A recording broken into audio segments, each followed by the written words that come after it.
So what would you say for our listeners for like, how does someone know that they have a thyroid issue? Well, most people, unless you're going through fertility treatment or you're pregnant, in which case your thyroid labs will automatically be checked as part of the workup. Sometimes women find out that way, but usually you don't realize it until you start having symptoms. The symptoms prompt you to go to your medical care provider, your healthcare provider, who then does a lab panel. So the typical symptoms of hypothyroidism are fatigue, sometimes feeling depressed. It can be anxiety, sleeping too much, or conversely, not being able to sleep well, or a combination of both. Hair loss is common. Hair can break off or thin out, actually.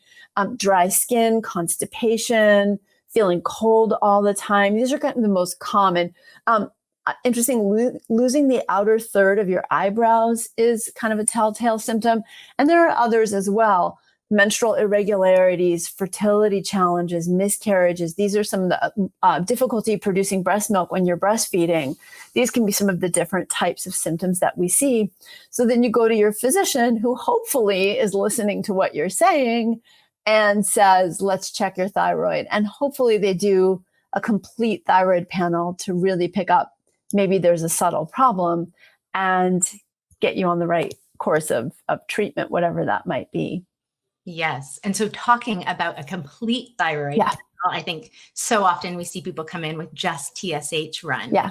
So what would you recommend for someone who really thinks that this needs to be looked at deeper? How would you encourage them to get that full panel? And what would So I think as naturopaths, you guys are taught to do a little bit more of a complete thyroid panel, but in conventional medical training, the practice is to just check TSH, which is that thyroid stimulating hormone I mentioned earlier.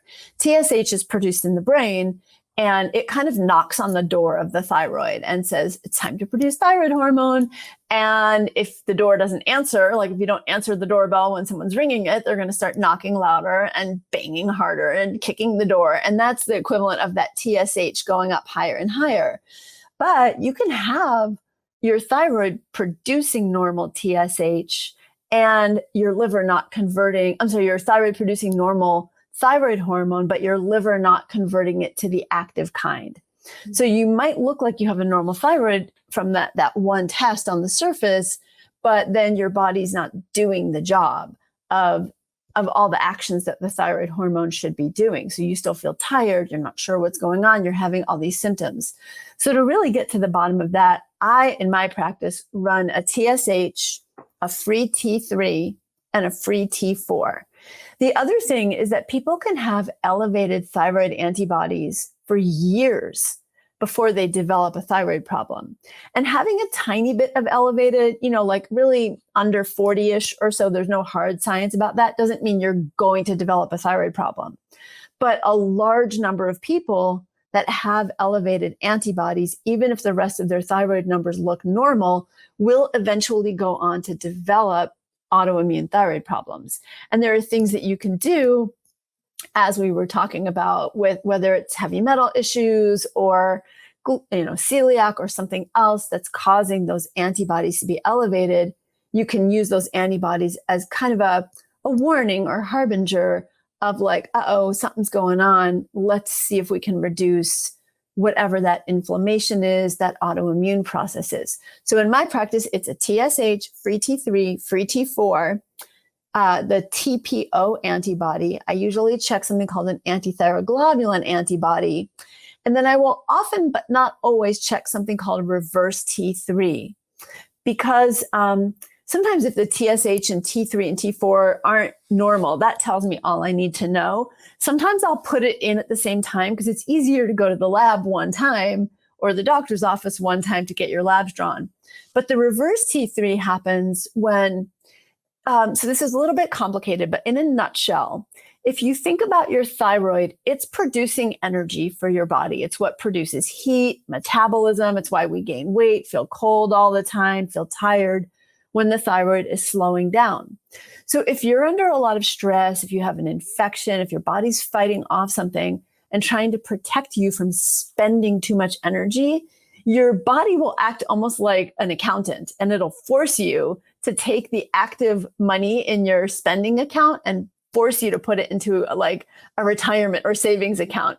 And the way it does that is it takes that active thyroid hormone, that spending energy, if you will, and puts like a lock on it so that your cells can't use it. And that is what reverse T3 is. It's a little change in the cellular structure that your accountant is saying, you can't overdraft. We're going to force that into savings. So it's like every dollar bill that has like a little mark on it that goes into savings.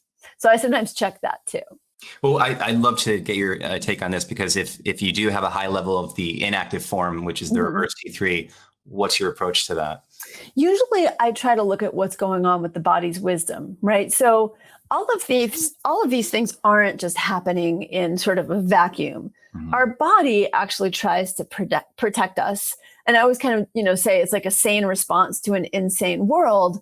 Unfortunately, sometimes some of those protection mechanisms have their own unintended consequences. So if we're under stress all the time, if we're fighting an infection, there's a really good reason that your body is trying to get you to conserve energy. So when I see elevated reverse T3, that's where I'm going to start looking and saying, is there some kind of insidious infection going on here? Is there Epstein-Barr virus? Is there something else that's activated? Is this person actually under a really significant amount of stress? Are they recovering from an illness? So instead of creating thyroid hormone that's going to be pushing your metabolism, maybe your body is diverting that energy into healing and tissue repair. So I try to address the why rather than doing anything specifically to address the reverse T3. Mm-hmm. So it may be adding in a meditation practice, as simple as that. It may be an anti-inflammatory diet or anti-inflammatory botanicals. It may be bumping up magnesium and B complex and vitamin C and supporting the adrenals to help calm the stress response so that the thyroid can then kind of be released from that kibosh it has on spending energy. That's great. I love and sometimes it's just time. Sometimes if you go into the hospital, right, let's just say somebody goes into the hospital because they have a bad infection. They've gotten some kind of a flu or virus, or I don't know what the thyroid levels are with COVID, so I'm not even going to go there. But usually when I have somebody who comes into the hospital, if I were to check their thyroid would actually be suppressed normally, and their RT3 would normally be elevated because the body is sequestering. So I really try to look at what's going on under the hood that's making the body say, I can't spend energy right now.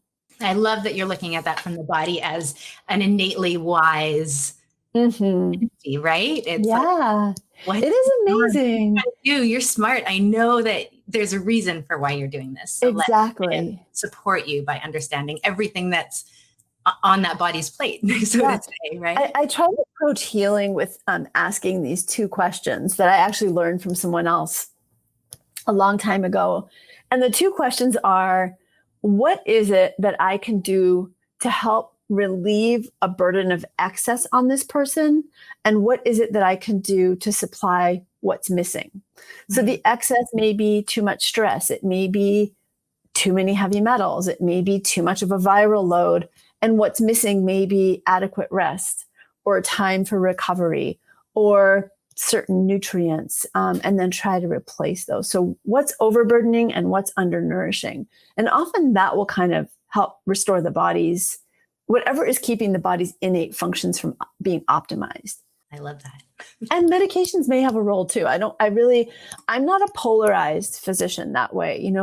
I've had patients who I've put on thyroid medication and they're like, thank God, the lights are turned on again, or I'm pooping. I was just talking to someone the other day, a group of practitioners. I said, when you have patients who are constipated and they start pooping again every day, you are their best friend. And just those things that make such a difference for people when they do get thyroid medication, when they actually need it.